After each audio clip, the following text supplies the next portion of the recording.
yeah, my music doesn't fit in here anymore. And Ibiza's my home. You know, it's the home of dance music. That is my home. And if my music doesn't fit in here, what am I doing? They're playing music that I was making 20 years ago. I'm done with the scene that I was in. I've had a great time and I'm very grateful, and I've built some amazing relationships and built an amazing community, but I need a change. Otherwise, I'm just going to get to that point again where I've burnt out, done, and I don't want to do music. Like I said, in a non-kind of big-headed way, I wanted to be a star. All I got was no's. I mean, pretty much up until my early 20s, all I got was no's. They fueled me so much. Me, Tiesto, and Rita Ora on one single, and we still couldn't get the support. It was so difficult. My manager, Aaron, played my version of Fast Car at the end of this meeting. They were like, what is this? My whole life changed. Everything that I'd known previously with my life just completely changed. Hello and welcome to the Beat podcast, where we go beyond the music to uncover the stories behind the artists, records and industry professionals shaping today's dance music scene. Very quickly before we get started, if you haven't already, please do go like, share and subscribe on whatever platform you're listening on. Subscribing means you can stay up to date with new episodes, and it really does help the podcast out, and I really appreciate all your support. Right, on this episode, I'm joined by Jonas Blue, one of the biggest artists in dance music. He's got over 22 billion streams. He's the artist behind global hit records like Fast Car, Perfect Strangers, Mama, Ritual, and so many more. We spoke about his journey to becoming one of the biggest names in dance music, the pressures that come with it, and the evolution to his new sound. So let's get into it. And we are live. Jonas Blue, welcome to the podcast, mate. You good?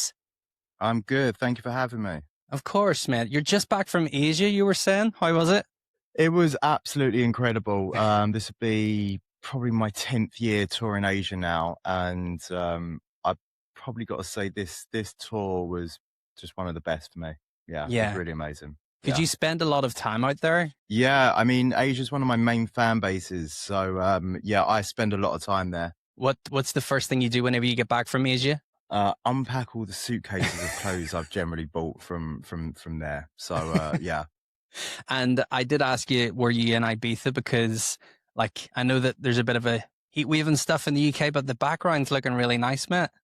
Oh, thank you. Yeah, I'm in the UK at the moment. About to head to, what day are we? We're Wednesday, so I'm heading to Vegas tomorrow, which will be even hotter than the UK. But yeah, nice one, mate. So I've got loads that I want to have a chat with you about. Sure. But I always like to start off these podcasts because there isn't one route into the music industry. Everyone kind of has their own path and their own story. And yeah, let's get into yours. So what was your first entrance into dance music? Did you grow up with like a lot of music in your household? Yeah, so when I was younger, my mum and dad, although they weren't musicians or involved in the music business, they were just big music lovers. So lots of vinyl at home. My dad as well, on the weekends, he used to have one of those kind of classic hi-fi setups. So he'd be there just recording all like his favorite songs from the radio. And my dad had still does, has amazing taste in music, like a lot of Latin, jazz, soul. So I just grew up listening to really kind of amazing music, amazing compositions from a really young age. And I basically very much influenced by my mum and dad, by their musical tastes. And then being from Essex as well, the UK garage scene was big when I was a kid, going into my teens. So I was pretty much introduced to dance music via UK garage, you could say.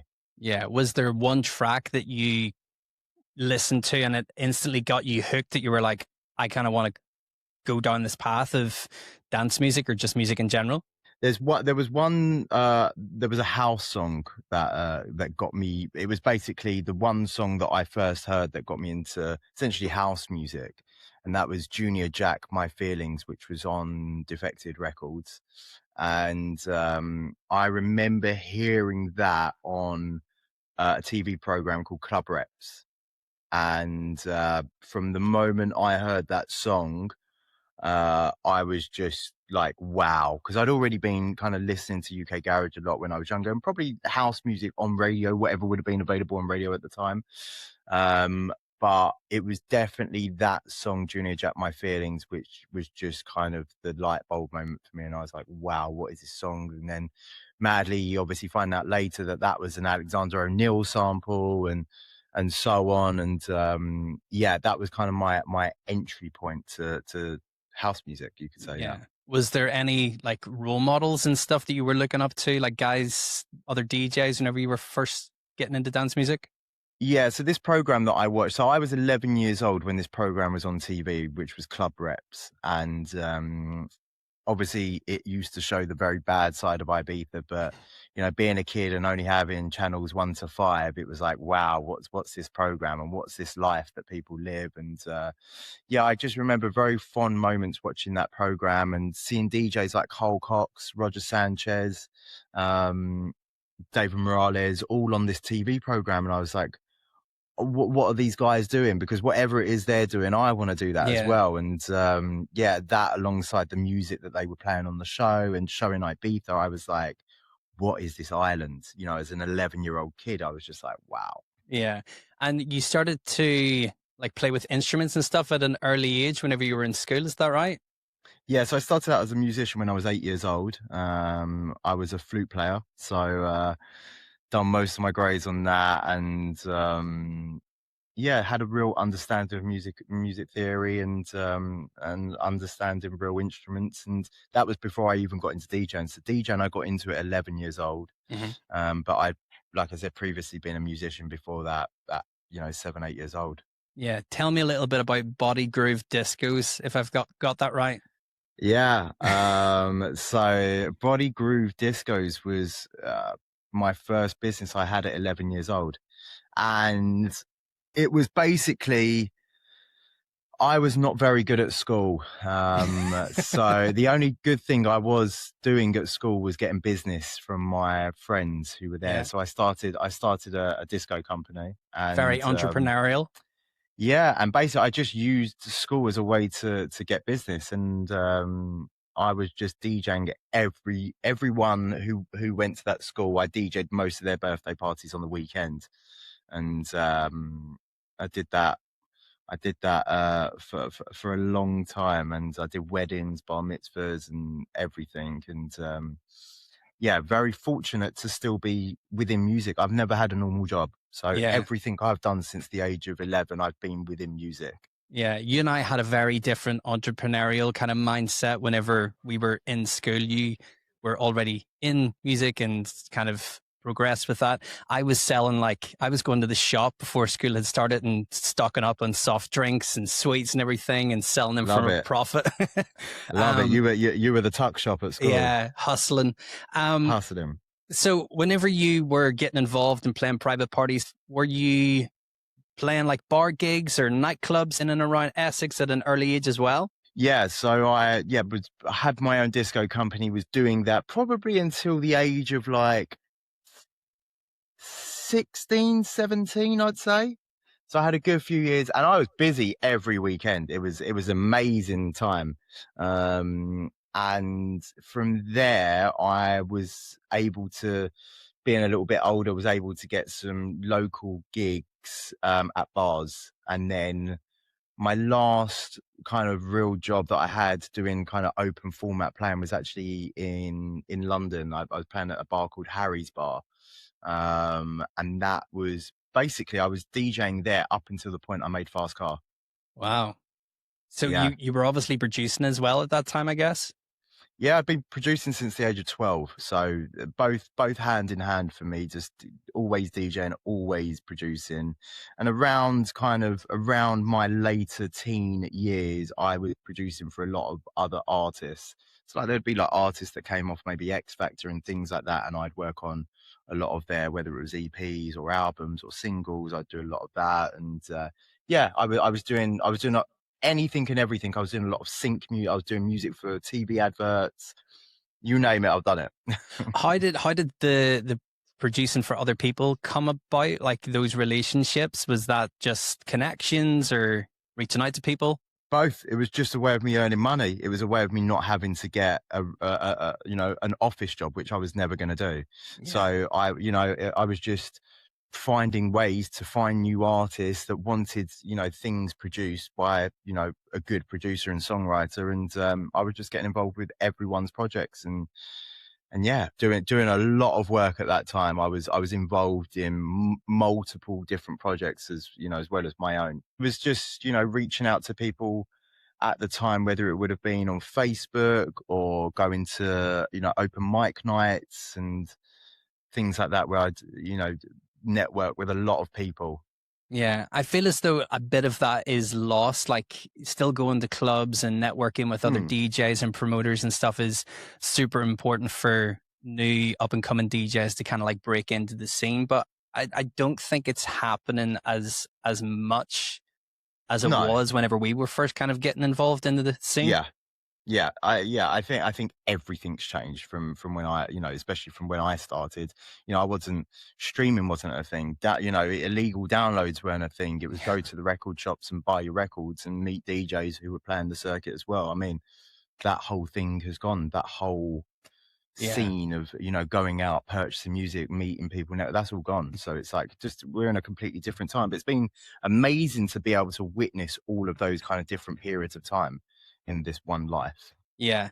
And before we get into like Jonas Blue and whenever that project came about, of course, with Fast Car, I don't think a lot of people know. So you were producing under your own name and you had a release on Defected as well. I had multiple releases on Yeah. Defected. Yeah. I was releasing under my real name Guy Robin probably up until 20 I'm gonna say probably 2013. Hmm. I was kind of releasing on my real name, and I'd done a lot of work on under that name, and yeah. And then I had a couple of other projects before I did Jonas Blue, but yeah, it went to Jonas Blue after that. And then what was the, I guess, transition? Because going from like house music that you were releasing under your own name to the more, I guess, tropical house-esque Yeah. sound at that time, I guess you wanted to create a new project to kind of go in a separate direction with the sounds. But how did the Jonas Blue project like initially begin? Yeah, I mean, so with the Jonas Blue project, it was definitely, pop. I mean, kind of been, part of me has always been pop music based as well. So I've been producing pop music since the age of, 11, 12 years old. So I'd always done pop music, but I'd always produced dance music as well. So Hmm. I had these kind of two things and two understandings of how both scenes work. And, over the years, learned how to write great pop songs and so on. But yeah, when I started the Jonas Blue project was in 2015, and basically a little bit of a backstory with that. Um, I went on my first proper holiday to Ibiza in 2015. Hmm. And I went with a new group of friends that I'd met because basically before that point, I was pretty much a loner. I was so focused on my career since I left school I probably shouldn't say the age, but I left at a young age, and yeah, I basically just locked myself away when I left. When I left school, I just locked myself away in my studio at my parents' house, and pretty much till the age of like early 20s, had no mates, nothing. I was just Hmm. completely focused on making this work and doing music. And it got to a point where I was like, right, I should probably get some friends now. And, which is not easy, especially as you get older. To find a good Yeah. friendship group is, you have less friends, if anything, the older you get. And I happened to meet this amazing group of friends who are still my friends to this day. They're my main group of friends. And they asked me, they were like, we're going to go to Ibiza. Do you want to come with us? And I was like, yeah, sure. I had actually been to Ibiza previously, but it was to play for someone's wedding, and I was Okay. in and out, and I'd never experienced Ibiza. So 2015 was the first year. And anyway, so I went to Ibiza, and I was just at that time, I was working on multiple different projects, just having fun with music, earning my bit of money from whoever I was, adverts I was doing or Hmm. people's projects I was producing on my own and a bit of DJing. And I was pretty content, to be honest, but I knew that like I wanted to do something big. I'd always planned to. I wanted to be a big star. Yeah. That was what I was, intending to do, which is so difficult. And anyway, so we went to Ibiza, and that year was probably one of the most inspiring years. Not only because I'd gone to Ibiza for the first time, which is inspiring enough, but the music during that time. You had Avicii, Mm-hmm. you had Kygo, you had Swedish House Mafia at their peaks. It was like the in peak of 2000. EDM, that kind of era. Peak, Yeah. the absolute peak. And it was amazing. It really was. I know obviously a lot of people have all moved on from that sound, but when you were there during that time in Ibiza, open air, Ushuaia, and you had Avicii playing Levels, Yeah. it was unbelievable. It was like, wow. Like for someone who I'm a melody man. Melodies are my thing. If ever you listen to my records, melodies straight away. So just around that time, having all these songs and DJs that were playing these big melodic tracks with these amazing vocals on top of them, I was so inspired. I was like, funny enough, I posted it not long ago, but I imagine this. I was there at Ushuaia and listening to Avicii, and I remember I was in the crowd with all of my mates, and to the right of the dance floor at Ushuaia, there's like a VIP Mm-hmm. area that stretches all the way out. And I looked to my right, and I was like, I know who that is. I'm sure I know who this guy is. And it turns out it was Scooter Braun, who's Justin Bieber's manager, Wow. at the time Ariana Yeah. Grande's manager. He was the big manager. And here I am, I'm drunk on this dance floor. I'm listening to Avicii. I'm listening to all this amazing music. And I'm thinking, right, there's this guy here Yeah. that I need to go and speak to now. So I remember, I was just looking at this guy for ages because I couldn't work out if it was him or not. It was just a bit like odd. Why would he be there? Yeah. But he was actually managing Martin Garrix at the time, which made a lot of sense. And yeah, I basically just at some point ran over and I climbed up on the VIP, on the bars. Yeah. And I said, Scooter. And he's like, yeah, what up, man? And I was like, whatever I was talking to him about. But I said, he was asking about what I did and what my name was. And I said, oh, my name's Guy Robin. The next year, you're going to see me up there Love on it. that stage. Madly, that ended up happening. and he, I remember at the time he wrote a tweet, I think after I'd done that season Ibiza, because then I was like nominated for stuff with Fast Car. He was like, can't believe it, love stories like this. This guy came up to me in Ushuaia, drunk, telling me he was going to be on the stage next year, and now he's done it. So it was like one of the most amazing, enlightening years of my life because I'd found this friendship group that I absolutely adored. I'd gone to Ibiza for the first time, experiencing, for me, was the peak of like some of the peak of dance music. I mean, I've been listening to dance music since I was young and I've studied everything about it. But that period of time in 2015 with those DJs, that sound, the crowd, it was really magical. And yeah, with all of that, I then got back to the UK being super inspired, and I was like, I think I'm ready for a change with Mm-hmm. what I was doing at that time. Because I was, like I said, I was involved in a lot of stuff, and I just had an idea one evening to just start something new based on what I'd kind of heard in Ibiza, mixing it with what I could do. And since I was a baby, my mum's favorite song was Tracy Chapman, Fast Car. Yeah. And it was one of those songs that I always wanted to do. And I always knew, being involved in the music business, how difficult that song would be to work on. One, because of how incredible that original version is and what it means to so many people. But then two, just getting it above board. Because I'd heard some stories. And anyway, one evening, I just had a bit of a moment. I was like, I'm just going to do this version of Fast Car. And probably within 2 to 4 hours, I'd already done the whole instrumental. And I sent it to my manager. And I said, I said, you should check this. It's pretty cool. Like Yeah. the thing is I had no expectations at that time. I was like I said, I was pretty comfortable with what I was doing. I was earning some money that would pay. I was living at home with my mum and dad. I was cool. I had no expectations.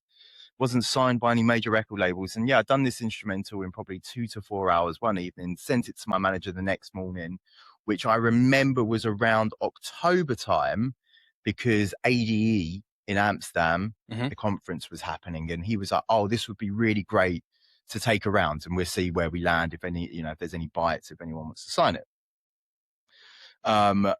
Everyone passed on it.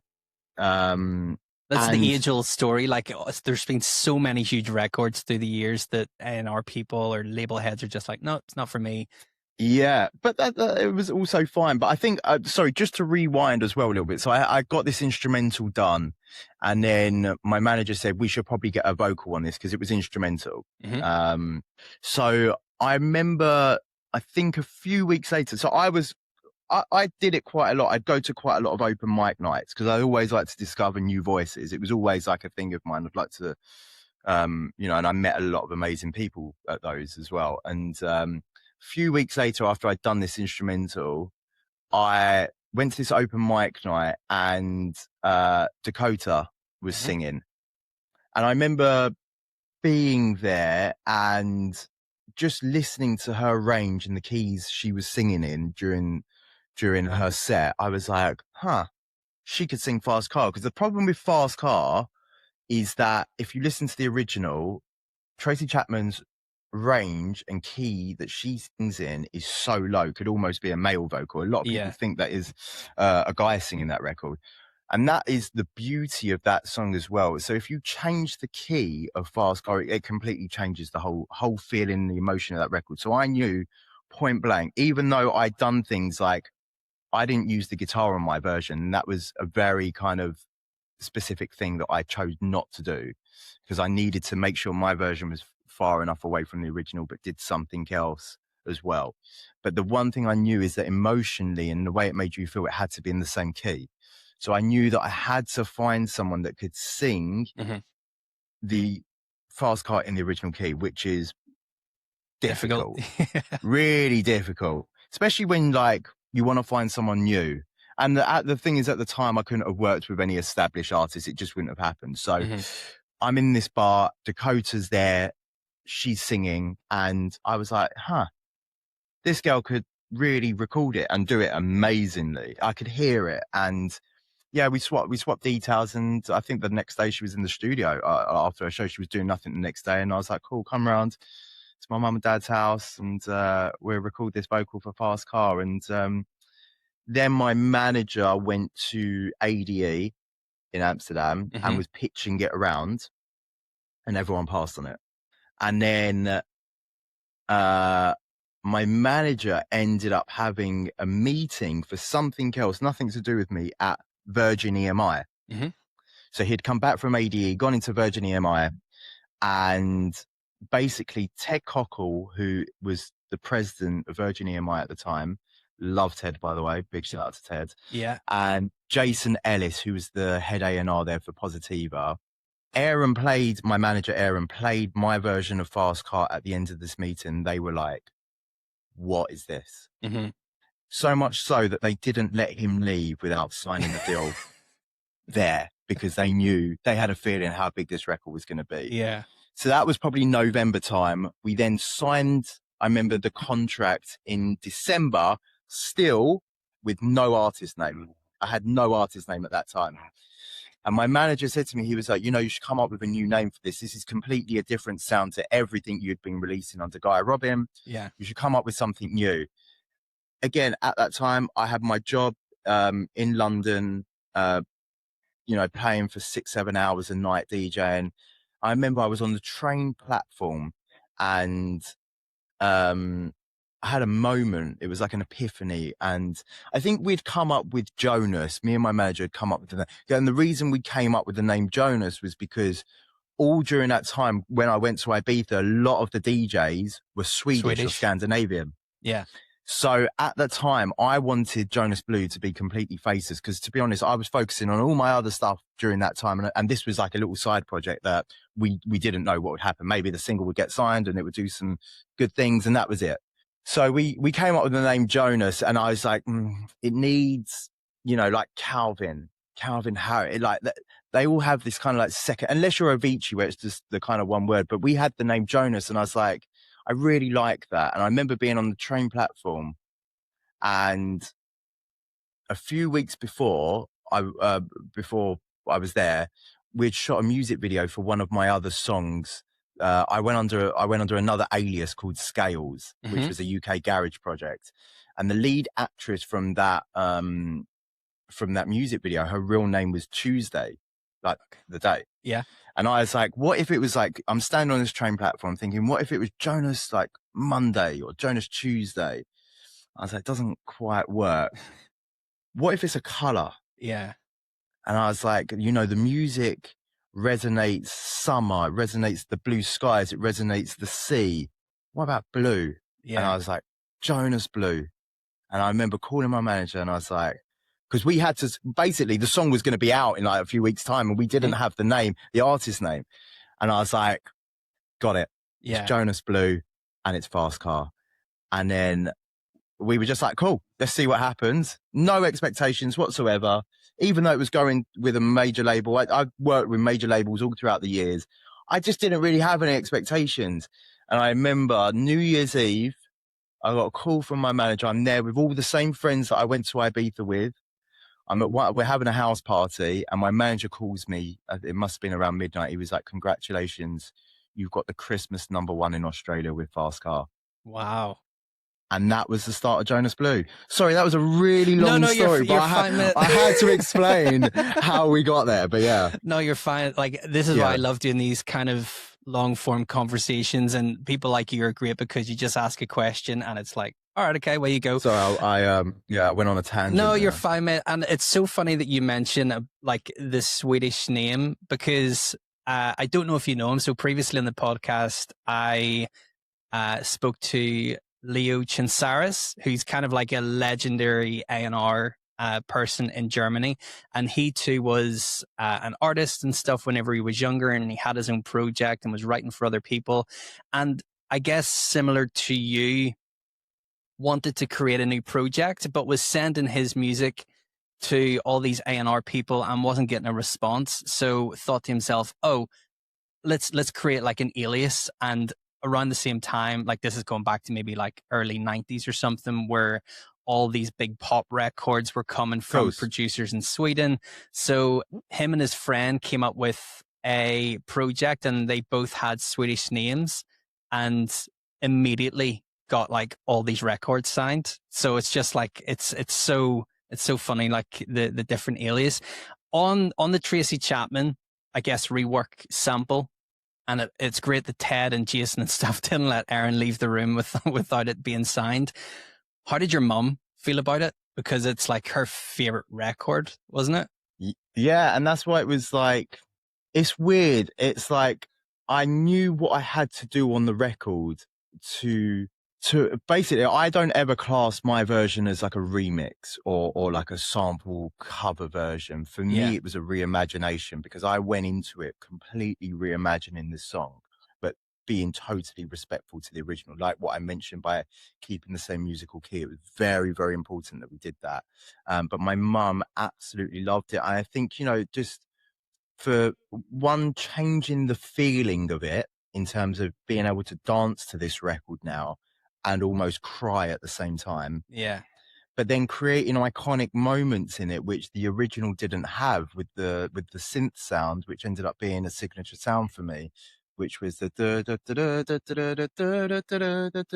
and done on this kind of very unique sounding flute type synth, which again was from my youth of playing the flute. So it was like bringing all these things back into my world. So going back to your question, my mum loved it because it felt like something she'd heard from the past, but something new by her son. Yeah, so, it was great to get that stamp of approval. But like coming out of the blocks, a new project with such a big record, like looking back now, I think it's done like billions of streams, and you have multiple records that have achieved that, which is crazy. But that obviously comes with a lot of expectation and pressure, Yeah. especially being within that major label kind of world. How did you deal with that? Like, did you take it in your stride because you had previous experience? For sure, but not of that kind of magnitude. I'd never had that success before. But to be honest, I was ready. That Yeah. was the thing. I was like really ready for that moment. I'd been working since the age of 11. And when I say working, I mean solidly working. Like I'm doing exactly the same thing today as I've been doing since I was 11 years old. And the work ethic I had from 11. So it was, for me, it was like I was ready for that moment. I was so prepared. I'd done, been DJing for years as an open format DJ for hours. Some nights I'd play for 10 hours. So I was ready to, really, do something with my career and take it to that next level. And, like I said, in a non kind of big-headed way, I wanted to be a star. It Hmm. was my thing. I really wanted to be a star. My idols in the early years were Daft Punk, Bob Sinclair, um, all these kind of DJs that did massive things. And I was like, I wanted to be that. So there was no confusion about what I was trying to do. But it came with a lot. Once Yeah. that happened, my whole life changed. But from that moment, from that New Year's Eve when it went Christmas #1 in Australia, it then travelled to the rest of the world. It went to the UK, it went to Germany, it went to Italy. It done all these things, and that was like everything that I'd known previously with my life just completely changed. But I was, like I said, I was ready as well. Yeah, it's that old saying of an overnight success is 10 years in the making, and you had put in Yeah, the graft and the yeah. hard work. And I get the impression that you were very hungry and you had one, like there was plan A, there was no plan B, and you were going to kind of make it work regardless. And I guess Mm. going back to what you had mentioned about being at Ushuaia and seeing Scooter and kind of, I get visions of my head of you like beating off 10 security men and jumping over a thing to Oh try and get yeah, towards them. yeah. But For me, it's like I know yeah, exactly what I'm trying to do. but Always have done. But I think to get to the level of where you have gotten to, you need to just, whenever you're starting out, I guess you need to like not take no for an answer. You just need to be persistent. And like, I think a big thing for people in the industry now is just asking the question. And Yeah. if you're going to get a no, you're going to get a no, but you just kind of, you don't know what's going to All, happen. all I got was no's. Yeah. That's all I got for I mean, pretty much up until my early 20s, all I got was no's. And the thing was, in my early years when I was doing a lot of pop music, you'd have these they were called pitch sheets, where they were sheets sent out via record labels, and it would be like Katy Perry's looking for her next single, or Tiny Temper at the time is looking for his next single. And for me, I would pitch to every single one of those artists, and every I never got one yes. Everything was a no. Yeah. But those no's just, they fueled me so much. And I actually preferred the no's, to be honest, because it was like, cool, you don't like this one? I'm going to Here's make you another like the next one. Yeah. here's another one. And I'm still like that today. That's Yeah. never really changed. Yeah. Fast Car celebrated its 10th anniversary last year. Did you do anything to celebrate it? Yeah, we did. So I took the original team out that one made that record happen, but made my career happen, and that, people that I class as really good friends, people like Ted Cockle, Jason Ellis, Sarah Crane, all these people that are involved in Virgin EMI, even Dakota, and my mum and dad, management, everyone. And we done a really special dinner at the brand new Carbone restaurant in London. It was just one of those things where it was like, wow, after 10 years, what an amazing journey it's been to still be here, all of us together, and to be able to celebrate that moment. It was really very special. And yeah, we all caught up then, and Amazing. had a wonderful evening. Yeah. Yeah. So Fast Cars out into the world and like, I guess kind of spreading like wildfire and taking over different territories. Having one hit record is difficult. Having, again, you've had multiples, but I guess the follow up is always extremely difficult whenever you come out of the blocks with such a big record. You followed it up with Perfect Strangers. Perfect Strangers, yeah. Did you have that record kind of ready? Was it on the hard drive whenever you had created Fast Car, or was that something that was like, okay, we've got this record, it's huge, we need a follow up? Yeah, more the latter. I still to this day, I don't come with anything prepared for sessions or next releases. Like, as and when I feel I need to put another song out, I'll just work on it there and then we hope for the best. But basically what had happened is we had Fast Car out. I think it had been about 6 months or so. And I was straight into heavy touring at that point, global touring. So I didn't really have much time to work in the studio. And I think there was this thing with Virgin where they were like, we've put out this song, Fast Car. If you want to do another one, let's get some options together. So I remember at that time, I went back into the studio and worked on some demos. And yeah, a lot of people, especially at the label, were kind of advising me to essentially just make Fast Car again. And, my background within songwriting, pop music, dance music, and being a creative in general, I can't do the same. I can easily do the same thing, but I don't want to do the same thing again. Yeah. I want to do something fresh, something different. So I remember there was the international department at Universal, two wonderful guys. One was called Dean Gillard, the other one was called Luke Armitage. And they were like, let's get some records, let's get some demos ready. So I started working on this idea of Perfect Strangers pretty quickly during that time. And it was instrumental for a while. And again, being out on that kind of open mic live circuit, I was discovering a lot of people. And one of those people that I met as well was JP Cooper, who still to this day is one of the most incredible artists, songwriter, creative humans I've ever met. And he was sent my instrumental via Island Records. We were looking for, I think I said a certain type of voice I was looking for, and the whole instrumental was done by this point. And it got in the hands of JP, and I remember we got it back one evening. And this kind of all happened very quickly. I'd work on the demo, and then within a few days it would have got to JP, and JP sent me something back. And I remember all he had was the chorus at the time, and I specifically said to him, because we had a chat before he got into it, when you do this chorus, follow my melody.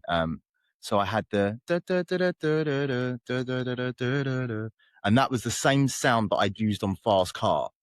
So I said to him, don't fight my melody, match it, but create an amazing concept of a song and a story. And he came back with the chorus of Perfect Strangers.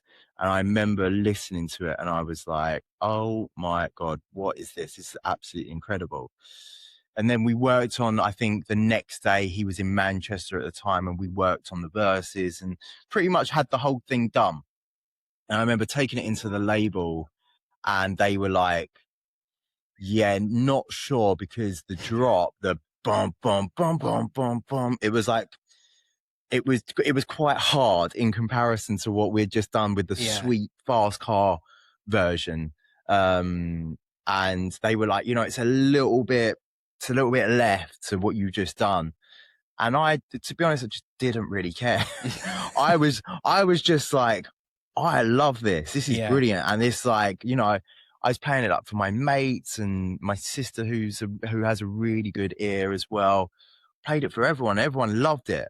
So I was just like, yeah, this is the next one. But everyone at that time, I remember, was quite against it because it felt a bit too almost, I think probably for them, club focused. A bit too, yeah, exactly. And I didn't really care. All I knew is that I just didn't want to do something like Fast Car. I wanted it to be different, but still, have a great song. plus I didn't want it to be another cover. I wanted it to be something completely original. And that stems from all the years of me writing pop music with talented humans and, yeah, I'm wanting to be original and do my own thing. So yeah. Yeah. So following up Fast Car with Perfect Strangers, like I've got a few of your big records in front of me. I think within like a 2-3 year period of releasing Fast Car, you did the collab with Ray by your side.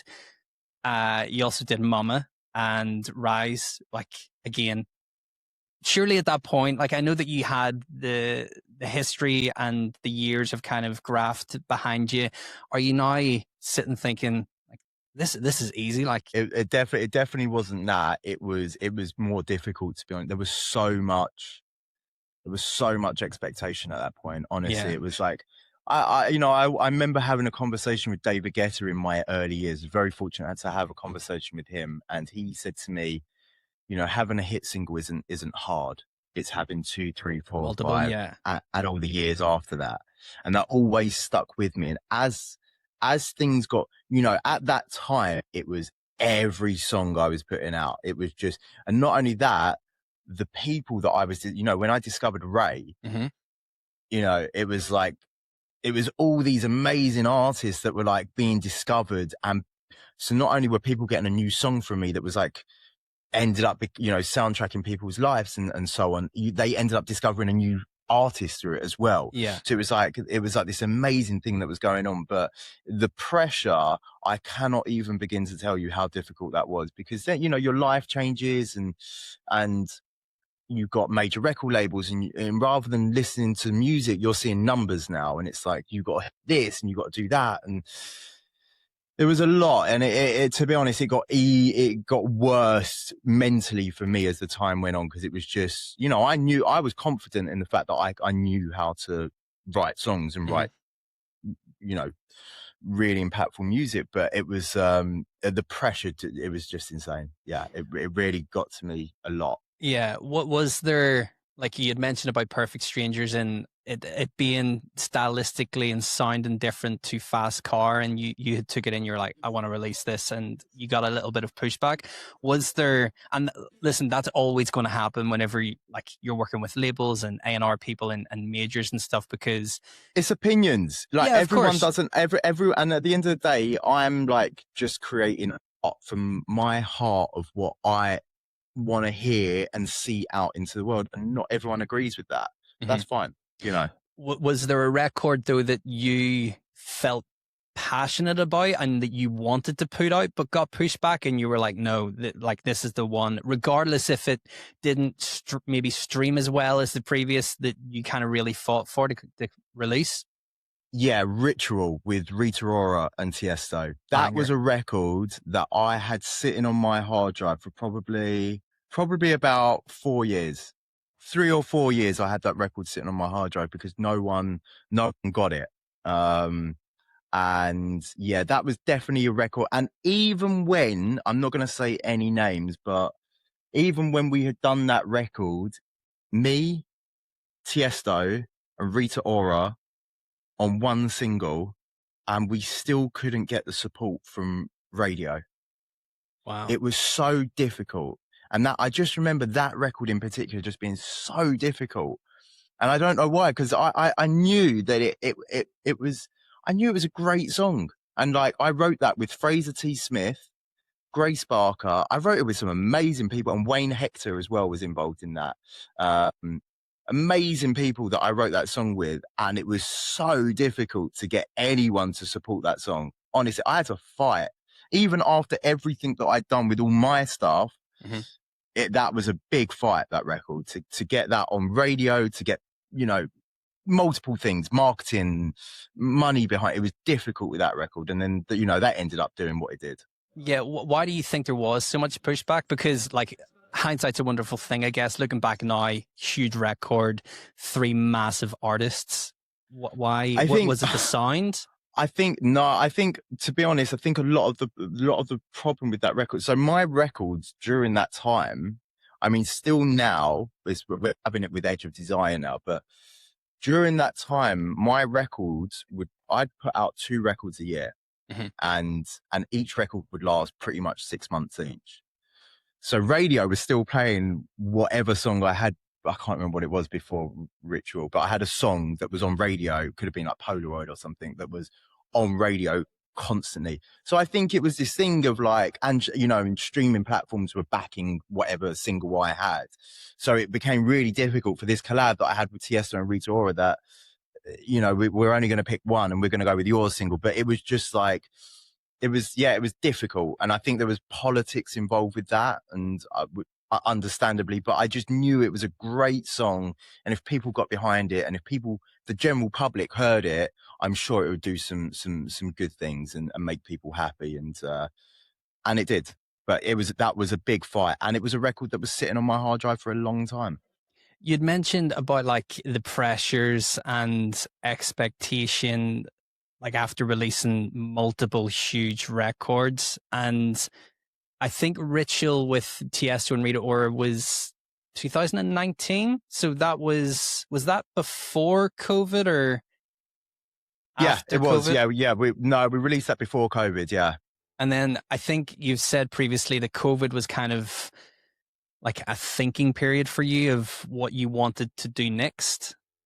Yeah, I think by that point, by the time COVID hit, I'd been touring solid, like, and not only touring, working on music Mhm. constantly. So I don't have a team when I work on music. It's just me. Yeah. I don't have like a team of producers or people that I go to help make this music. It's always been just me, to the point that I even mix the records down myself, and have done since I was super young. So it was just a lot. I was doing a lot, but I was also younger as well. So I was doing every gig that came in, as well as renting studios all around the world and making music and so on. But yeah, it was just a lot. I was dealing with a lot at that time. Is that the mindset that we need to kind of, I guess, capitalize on this? Like, I appreciate that you had been at the top of like dance music by this stage for 4 years, but was it, we need to kind of build on this momentum? I think yeah, I guess so. When you've got major record labels that are behind you and you're having X amount of success and you've got a big team around you that are also having X amount of success, you want to keep it going. I wanted to keep it going as well. Yeah. It's like I had no interest in slowing down. It was COVID happened, but it allowed during that time, I think I needed to slow down and just really take in what I had been doing all those years previously, because I didn't really have a chance to stop and think about everything that I'd done. It was just, you know, in the rat race and, just constantly doing everything promo. I never said no to any bit of promo. I've done every bit of promo. I done, you know, done every gig and made every song that I could. So it gave me a chance to slow down and kind of recollect my thoughts and everything, which I think was needed. Yeah. You'd said previously that you had a chat with David Guetta. Am I right in saying that you had a conversation that kind of maybe pointed you in a different direction with Calvin during COVID? Yeah, so I had a really, I think as most people did during COVID, had a really difficult time. Um, I think it's just coming off the back of all this major, major success and the world changing, and I was like, oh my god, my life isn't this anymore now. No one had any idea if we were going to be let out of our houses or touring. Touring was like, oh my god, are we ever going to be able to Yeah. tour again? So my during that time, my life was like changing, as everyone's was, I think. So it was the first time where I'd like slowed down and was really worried and panicking, um, just about not being able to carry on with this life that I'd, all of a sudden had my moment with now. And it's like, is this not going to go any further after this? Yeah. And I really, uh, yeah, I had some moments during COVID where I was like, I think I'm done with music now. And it was, I got to a bit of a dark place with it all. And even though, and the thing is, people will be like, but you've had all this success and you've probably got money and all this kind of stuff. Like, why is it an issue for you? Yeah. It's an issue for me because it's like, you never want to let go of what you just built, and there's no idea of what's coming in the future. It was a world catastrophe that was going on. Plus it was like, my head was, being locked in my house. It was just like, I don't really know what I'm supposed to do or what I'm doing. And I was just like, oh, you know what? I think I'm done. I think I'm done with this music thing, because it's like, I've just been doing it since the age of 11. It's all I've ever done. And maybe I should do something different. Even after I'd had all of this success, I was just battling this thing of like, fuck, maybe it's like not for me anymore. And during that time, so I have two of my idols. First person is Max Martin, and the second person is Calvin Harris. And one evening, I was in a pretty bad place, I'd say. And I knew I had to speak to someone that got it. It wasn't going to be good enough going to family members, or I needed someone that understood the business that I'm in and has reached the level of success that I've had. Yeah. And can just almost tell me that everything will be okay. And there's not many people to have that conversation with. And there's not many people, and none that I'd really like listen to be honest.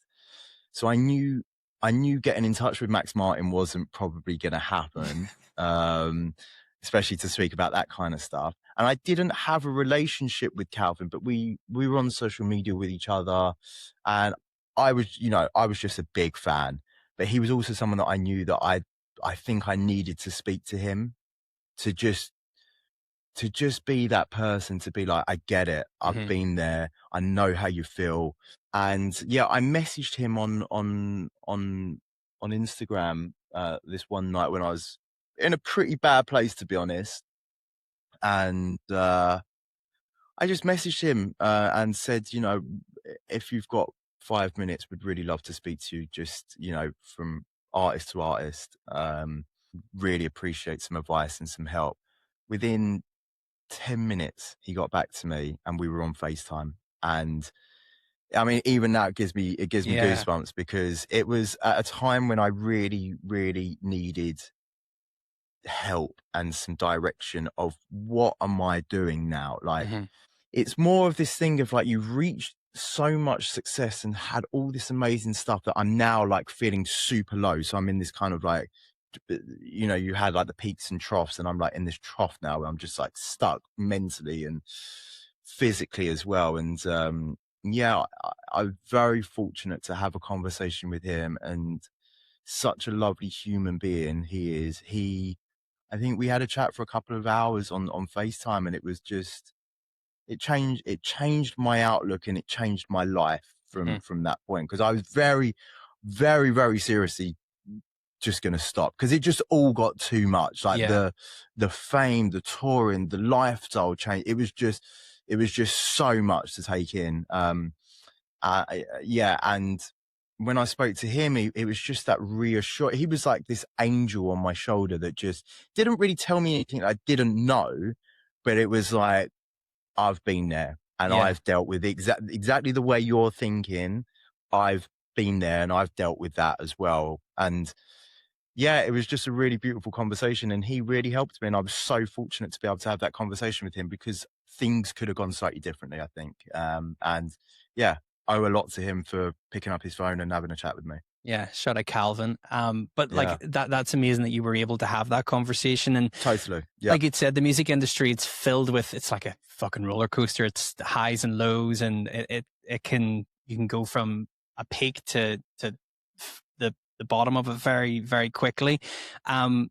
Whenever you, like, coming out of COVID, a difficult period and everything, the industry had drastically shifted from whenever COVID had started. And I guess everything was very much more on the social aspect of things and chasing virality and stuff.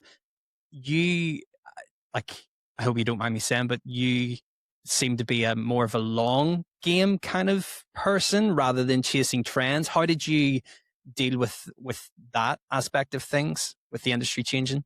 Yeah, and that's partly the reason, as you know, the way I felt, how I felt during COVID is because I saw that coming. So it was a big thing that I could see. Not only is the world changing, but I can see the industry that I'm in is also changing.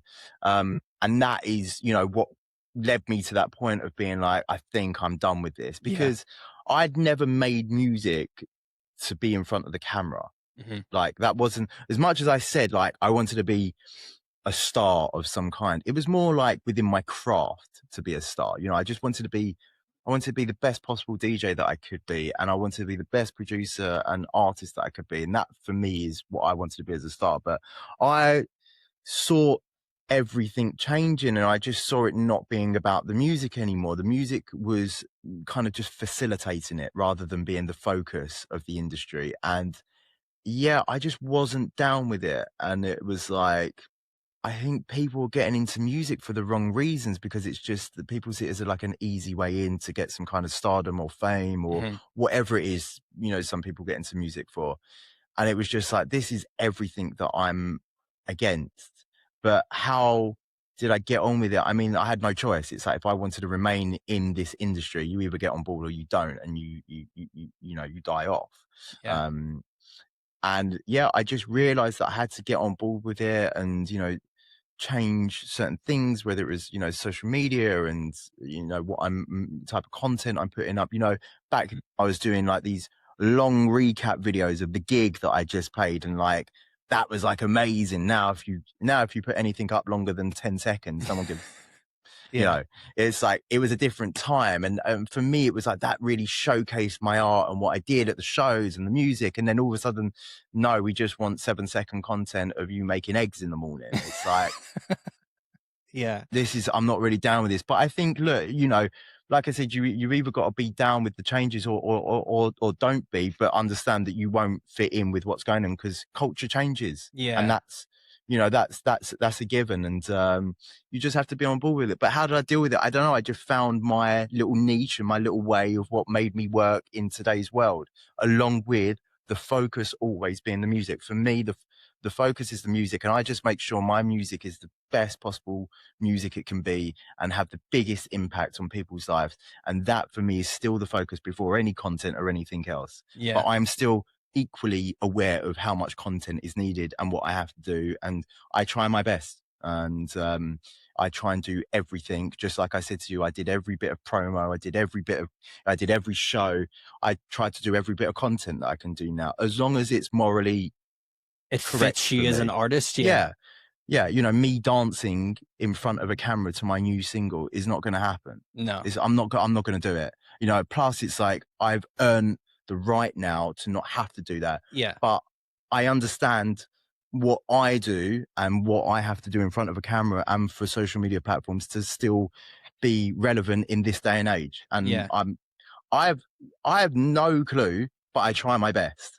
But this is the thing. Like I've always said, no one in the music industry has a fucking clue what's going on at the best of times. No one's got a clue what's going on. Anyone who tells you they've got a clue what's going on, they're lying, because especially today, it could be any song, it could be any clip, it could be anything that goes viral and then becomes a big song around the world.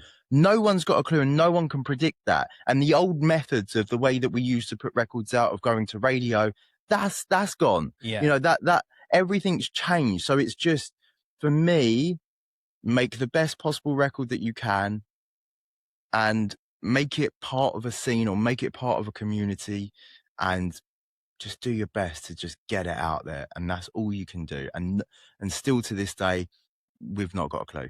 No, we're all just winging it, mate.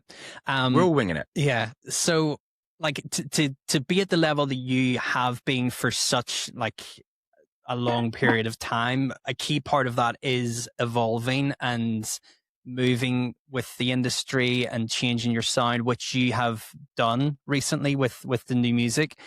Tell us a little bit about, like, last summer Edge of Desire, massive record. Like obviously a different sound to what people may know Jonas Blue for.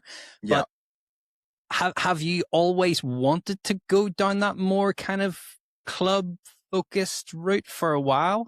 So just give you a bit of a backstory. So 2024, I was in, so I live in Ibiza as well. Yeah. And 2024, I was there, summer of Ibiza, and having a terrible, terrible time musically, just where I was at in my career and life, to be honest. And I was like, same as when I did Fast Car, I think I'm ready for a change. Mm-hmm.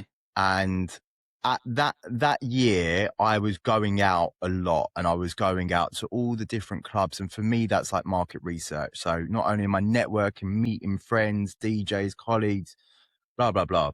I was also on the dance floor, and I was just listening to the music that was coming out in 2024, as I do every year, but more specifically, I was on the dance floor, just having a good time, getting involved. And I was like, yeah, my music doesn't fit in here anymore. Mm-hmm. That I'm making, and Ibiza's my home. It's the home of dance music. That is my home. And if my music doesn't fit in here, what am I doing? Yeah. And I was like, I think I'm done with kind of being in the, because if you want to put a label on it, or the type of scene that I was in, it was very much the EDM pop scene, Mm-hmm. which I'm very grateful for. I had amazing years all throughout that, but could feel culturally that sound was not relevant for the youth anymore, and that people had moved on. And I started to hear these younger DJs, whether it's, the Max Deans, Josh Bakers, Alicia, all these kind of DJs, they're playing music that I was making 20 years ago. Yeah. And I had this moment where I was like, I'm just going to go back and make the music I was making 20 years ago, 25 years ago. Yeah. I'm just going to go back, because I can make that stuff in a heartbeat. And like I said, I've made the music by myself all these years. And if I want to go back and do something, I can easily go back and do something. And I was like listening to the sounds that these DJs were playing, and I was like, this is my old music. Yeah. But with new names on it, and like new faces behind the booths and new faces on the records. And I was like, you know what? I'm done with the scene that I was in. I've had a great time, and I'm very grateful, and I've built some amazing relationships and built an amazing community, but I need a change. Otherwise, I'm just going to get to that point again where I've burnt out, done, and I don't want to do music. So I was like, right, let's, with all that being said, I'm going to go back and make the music that I was making when I was 14, 15, all this soulful, jazzy house music that I was making, which I loved back then, had so much fun making. I'm going to do that today. But what I'm going to do is I'm not going to change my name, Jonas Blue, because for me, Jonas Blue as an artist and the name, for me, stands for global quality dance music, and it always has done. All I've got to do is prove people wrong now with the not even prove people wrong, but just show people the evolution and where I'm going next with this sound. And I don't need to change my name, and I don't need to run away from that. I had this confidence that again, like when I went up to like Scooter Braun, I was like, I can change all the DJs, the people in the music industry. I can change their minds as to how they perceive Jonas Blue. Yeah. So I was like, what I'm going to do musically is I'm going to go back, because the sonics of what I was hearing these DJs play was all the music that I'd been making 20 odd years ago. I'm just going to make that. But what I wasn't doing 20 years ago is writing the type of songs that I write now, which are, songs that work globally and people love. So I was like, if I can combine the two, then I think something might work. And if it doesn't, I've had fun making it. Yeah. And yeah, the first record was Edge of Desire. And that was basically Edge of Desire's everything I've ever wanted to make in a record. And I feel as though like the new sound with Edge of Desire and Girl that you've recently released, it's got that kind of, it toes the line quite well between being an accessible kind of, not pop record, but has that like accessible top line focal, but then also having the essence of a club record. And going like, did you feel that there was a level of risk, or like did you just not really not care, but you were like, I'm going to do this regardless, and I'm going to change Um, people's I mindsets? do it for me now. I do it for me. Yeah, Like I've got to this point where it's like I've made a lot of music all throughout my life that has always been for me, but especially in the last kind of 10 to 15 years has always been with record labels in mind and radio and so on, and which is fine, pleasing other and people. pleasing other people a lot as well as myself for Hmm. sure, but this was a real point in time for me to be like, I'm making these records for myself. Yeah. If you like them, amazing, but I love them, Yeah. and I'm just making records that I've always wanted to make, and that is what is happening now. I have, as much as I still have a lot of my fan base who have followed me through this evolution, who are enjoying these records. Like I said, just got back from Asia, and the records were, just amazing to see them there. But I'm making the records for me, and I'm just having the most fun I've ever had.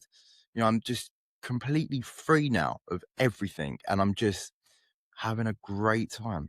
Yeah, and I feel as though the music now, it's I guess it's easy to say it, but it's got that sort of timeless aspect to it. Like it's records that similar to the records that you've released previously, but you're going to be listening to them in 15, 20 years time. And I saw something that you had mentioned whenever you were speaking about the new record, Girl, that whenever you went into the studio, I think it was with Stevie Appleton, I think you Appleton, worked with. yeah. Yeah, legend.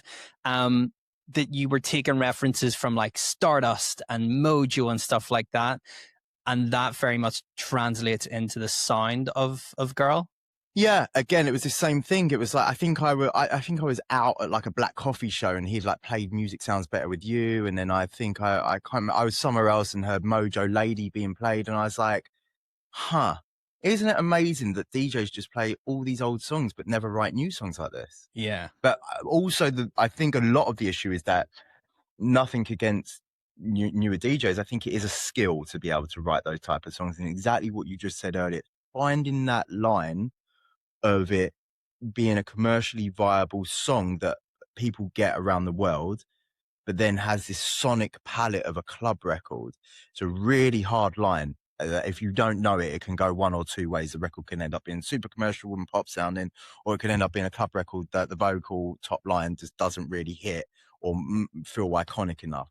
But I was like, if DJs are playing those old records, one, because of nostalgia, but two, because they're great songs, I can write those songs. Mm-hmm. That's all I've ever done. I write songs. So if I take that mentality and try to, write a new song, with that in mind, I mean, I'll give a fun fact now. So when we went in the studio, we were playing Mojo Lady and Moloko Sing It Back, the Boris DeGloss mix. And, we were coming up with concepts for the song, and I remember listening to Lady, and I was like, why don't we, instead of calling it Lady, our song, because Lady's been done, Yeah. let's just call it Girl. So we went from there, and then it was very much inspired by all of that sound, the early 2000s house music sound, like I said, Moloko Sing It Back. Bob Sinclair, Feel For You, Mojo Lady, Stardust Music Sounds, but like all these songs, and it was like, that was everything that I wanted to hear in a record. And that's kind of what I feel like I got with Girl. Yeah, and I feel as though there's still some amazing dance music being released now, and there has been over the last couple of years, but I feel as though there is less and less records that have that kind of timeless feel to them that you're going to be listening to, and they're still going to sound like fresh 15, 20 years time, whether that is people are making music for the social aspect and trying to kind of chase viral trends and stuff. You'd mentioned that you spend your summers, well, most of your summers in Ibiza, and you're in London at the minute, and you moved to Miami a few years back. On the topic of Ibiza, you've got a new residency this summer at High. Tell us a little bit about it. Yeah, so being at High, absolutely, incredible opportunity. We're going to be there on the Wednesdays throughout August and September.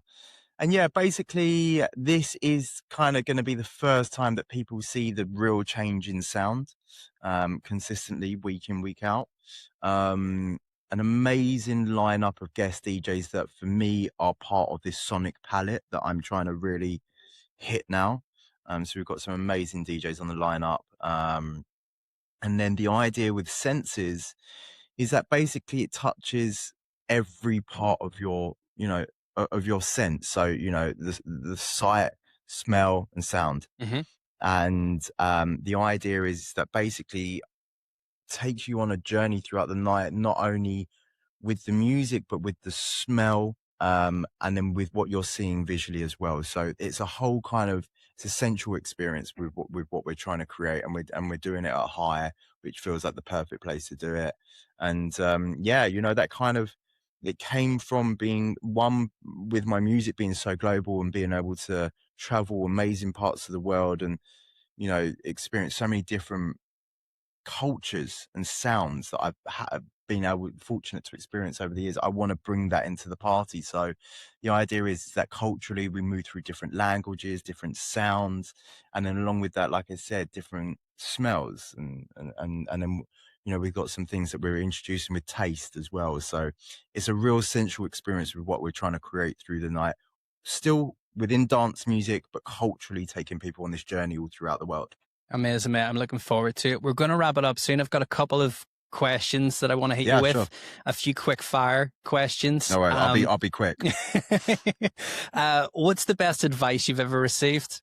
Never be in music for money. Be in it for the enjoyment and passion of making music. Okay. What's the most underrated skill needed to succeed in the music industry? Learn the business. Love it. What's one thing every aspiring artist should stop doing? Putting content first before the music. I'm not going to ask you your favorite track because I hate that question and we'll probably be here all day trying to figure it out. But do you have like a biggest guilty pleasure track? Oh, yeah. I mean, I'd probably say NSYNC, I Want You Back. Tune. Yeah. Massive tune. What's your favorite snack? Chocolate. Any particular kind? Do you know what? There's these things that I was buying them in Miami and they've now come in the UK. They're the fruit covered chocolate, the ones that you freeze. So like the chocolate covered strawberries, you can get them from Tesco. Phenomenal. Need to get on it. I guess you've kind of tipped on this a little bit previously whenever you mentioned Calvin. Who do you call for honest advice? My manager, Aaron. Okay. Shout out Aaron. Favorite TV show? Only Fools and Horses. It's got to be. Favorite hobby outside of music, miss? Yeah, I'm working on this. I don't do anything other than music, and I'm really sorry. This is going to turn into a long thing, but I'm going to say golf. I'm trying golf. Yeah. Are you like any good at it? Handicap or anything? Haven't even started yet, so I'll let you know in a few weeks. Yeah. One artist you'd still love to collaborate with? Calvin. We need to make that happen. Yeah, that would be a special one for me. Yeah. What's your biggest DJ pet peeve? I have so many. Pet peeve. There's like this. No, do you know what I'm going to say? Is girls in the booth. It's so tacky. Honestly, it's like I get it, but it's like I don't know. Yeah. What's one thing you wish people asked you more often? I would say, I think if it's anyone that's like really interested in having a long career in the music business, ask me about the ups and the downs. Yeah, there's plenty of them. Don't ask me about where I got my name from. Sorry, we've already done that. but I'm saying, like, if anyone's got one question to ask me about the ups and downs, because that's the one thing where I think you really touch on with an artist that you love. If you ask them that question, it's like, oh, that hits, and I want to have a conversation. Okay. I always like to finish off the episodes, the podcast, asking people the same question. If you were to go back and give your younger self advice whenever you were first getting into the music industry, what would it be?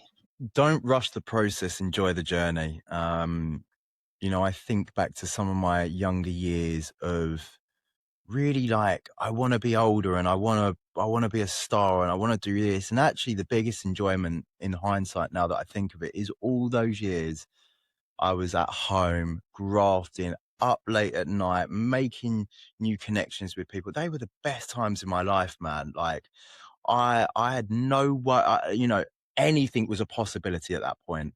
And I really felt like I rushed a lot of that process. So if anything, I'd tell my younger self now is just to slow down and enjoy these moments because they don't come around when you get older. Yeah, I think that's a common theme for a lot of up and coming people in the industry because they want things immediately. They want it now. They might not be ready for it, but again, it's that old saying of enjoy the journey, not the destination. Totally, totally.